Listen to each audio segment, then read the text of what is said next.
opening up UFC 297. We have Malcolm Gordon taking on Jimmy Flick. Malcolm Gordon is the Canadian on the Canadian card here, and he has become a good-sized favorite over the last 12 hours. Yesterday, this was close-ish to even.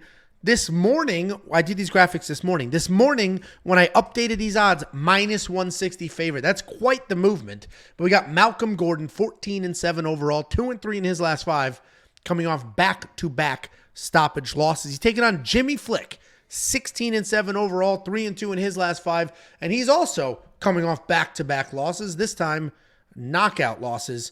And that was after his return to the cage from a long layoff. This is an interesting matchup. These guys are very, very similar in style, right? Malcolm Gordon's a BJJ black belt. Striking is actually pretty good. He's got a really high striking guard. He likes to come forward, but that does leave him open to be taken down, but he doesn't really care because he wants to be on the ground. He is a BJJ black belt. Even if he's having success striking, he'll go ahead and wrestle. He doesn't even attempt to defend takedowns. His takedown defense is abysmal at 9%. He's got a low takedown accuracy as well, offensively at only 30%. He does have a suspect chin, so standing there and banging is not his path to victory. It is to get people to the ground and work from there. He's coming off that 1-minute knockout loss to Jake Hadley. He's taking on Jimmy Flick. He's also a grappler, but a far more aggressive grappler than Malcolm Gordon. He'll take risks. He will fly for submissions. He will do whatever he can to chase that sub. He's got okay takedowns. He averages almost 2 per fight. His striking is stiff. It's not very good. He's got a negative striking differential of 2 to 5, meaning for every 2 strikes he lands, he eats 5. He's coming off 2 bad losses in a row. The first was a knockout loss to Charles Johnson. I think we know by now, Charles Johnson, probably not UFC caliber, even though he is talented, and never had power.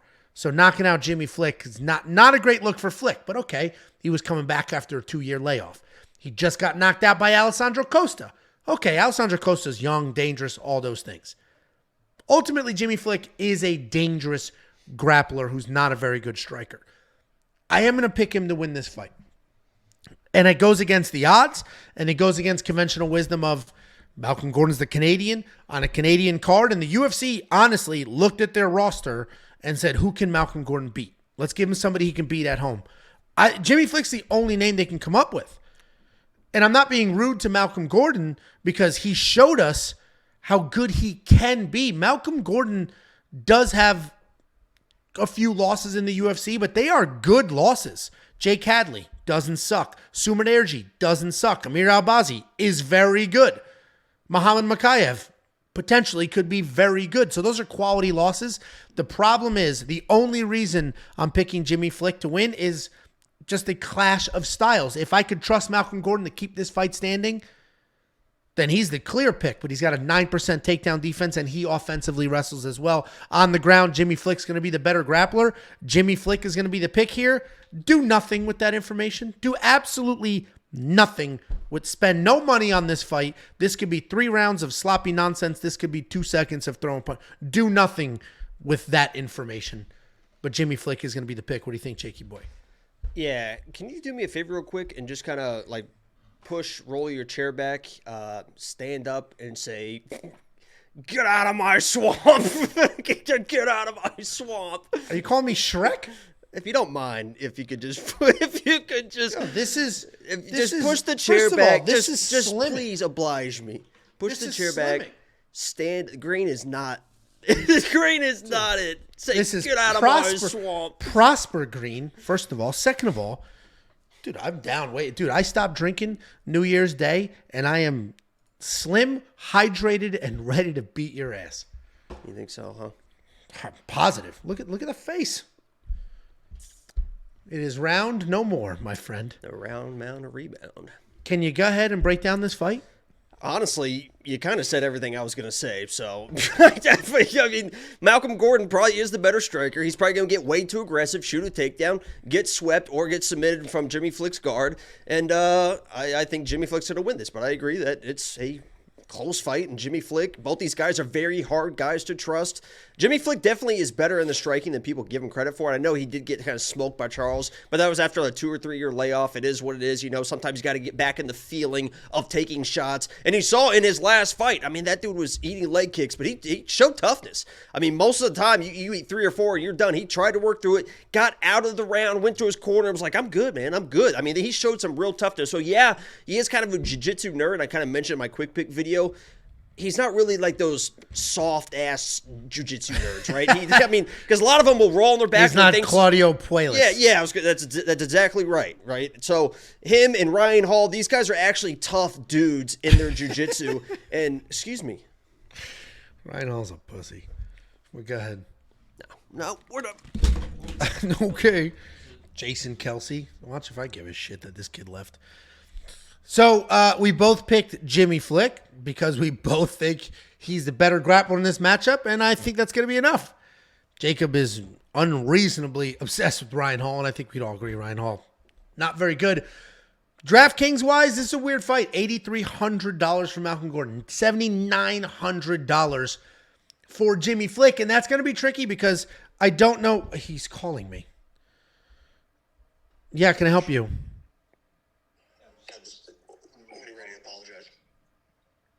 Hey, Jacob, I'm sorry. Can you come back and do the show that we get paid to do? Yeah, suppose so. Fucking Muppet.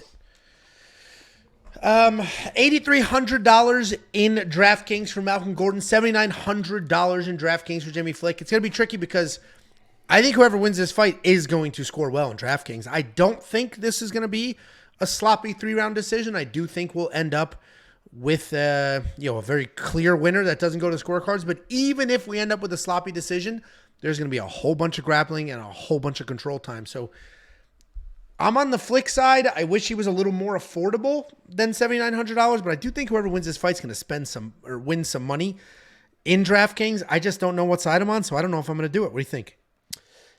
Yeah, I don't mind the 7,900 because I think it feels like if there is a finish here, it's probably going to be on the Jimmy Flick side. He can probably withstand the grappling of Malcolm Gordon if Malcolm is just able to stay on top and stay safe. So there's definitely a finish upside with Jimmy Flick, but I think there's might be better spots on this card, to be honest with you. Yeah, I hear you. I do wish he was I would have preferred a little more than 7,900 or a little less than 7,900, right? These minus 160 odds translate, I don't know, 8,500. Give me 7,700 on this side. But either way, if you want to see the full DraftKings breakdowns, you're going to get all of our bets for this card, but you're also going to get DraftKings insight, DraftKings ownership projections, tools, information, everything else you could ever need to find your spots, make some money, and have some success watching fights. Just go to WeWantPicks.com, click Become a Member at the top. It is only $10 a month. A couple of comments here. D noticed how slim I have become. Thank you, D. That is appreciated. Jacob, listen, I will say, so I drank a little too much New Year's Eve. New Year's Day was very hungover. I'm 40, so I don't rebound. I'll take this off the screen. I don't Okay, Jacob's like 38. I don't rebound. What? 38. Okay, Holy well, you're not 36. Shit. You're not 36. Right. Yeah, so anyway, I thought I was just hungover. Turns out I had the flu. And then I was sick for a few days, and so I obviously didn't drink. And I was like, let's see how long I can go. My neighbor's sort of doing the same thing. I almost drank last night. I haven't drank in Tell me days. you didn't drink this weekend. Go ahead. I swear to God. Look in the camera and say it. I swear to God, I haven't had a sip of alcohol since New Year's Eve. Put your hand out. Yeah, because you've been drinking all weekend. That's why you should be shaking like a leaf. You should be shaking like a leaf with scabbies everywhere. This dude was getting hammered all weekend. Look at him. A crackhead. Let's see your track marks. Anyway, yeah, Jesus. So last night I was bored out of my mind yesterday. We were basically home all weekend for the most part. We went out to dinner one night. Like we were home it was insanely cold. Like we didn't do a ton this weekend. So I watched fights all Saturday, whatever. So yesterday was Monday. Kids are home because it's Martin Luther King. I was working Saturday. Oh, congrats. It was super cold out. We didn't do anything yesterday. Like we basically, I left the house to get a couple things and came back. So by like 5 o'clock, football's on. I am bored out of my mind. And I texted a neighbor. I'm like, I'm going to crack, dude. I'm going to have a drink. Like this is stupid. I proved I can go. I went like I'm going to have a drink. You know, this is dumb. Kind of breaks my heart here is because there's some people that would die to have, you know, a nice family and, you know, a loving wife, and you're just in a house with them, and you would rather turn to alcohol. And that really breaks my heart because there are people out there that are just in a, you know, penthouse apartment, you know, just 15, 16-foot ceilings. There are ginger just people. Sitting there in front of their 194-inch TV. And their big L-shaped leather couch. I mean, it's a $15,000 couch, and they're just sitting there all alone. And you've got this nice family that you don't even want to enjoy.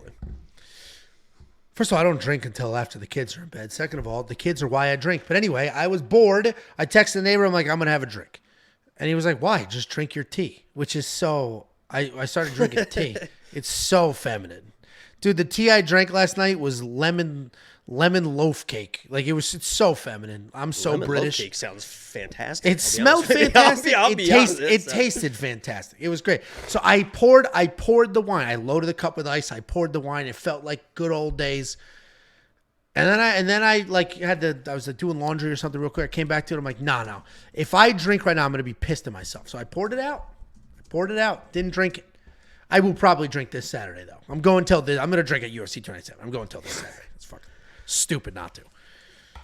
Can I read out loud what D said and then what I said, if you don't mind? You can proofread if you want. So, tell Jacob it's hard being Playboy Bachelor. We live lonely nights.